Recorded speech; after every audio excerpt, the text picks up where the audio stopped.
Have you ever thought about starting a small-scale import business? Picture this. You're tapping into the booming mobile accessories market, sourcing high-demand products like AirPods from China. This isn't just a dream, but a potentially profitable business venture. The Chinese market offers quality goods at reasonable rates, and the demand for these products is already high. It's a double win, with promising returns on your investment. Stay tuned as we delve into the step-by-step process of starting your import business. Starting an import business is not as complex as it may seem. It all begins with conducting a market survey.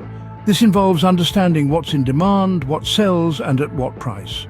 For instance, in our case, we're focusing on mobile accessories like AirPods, which have a high market demand. Next, you need to select the product you want to import. This decision should be based on your market survey results and what you believe will yield a good profit margin. Once you've chosen your product, it's time to find a verified supplier. A great place to start is Alibaba.com, a platform known for connecting businesses with suppliers worldwide. Negotiating the price comes next. This requires a bit of finesse and understanding of the market value of the product you're importing.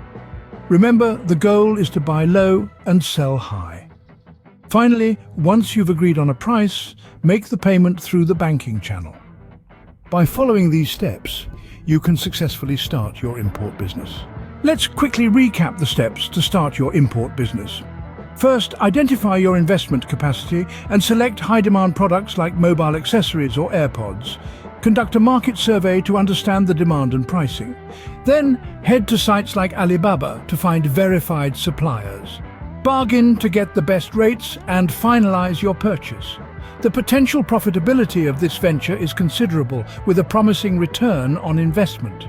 Remember, the key to a successful import business is understanding the market and finding reliable suppliers. Good luck with your business venture!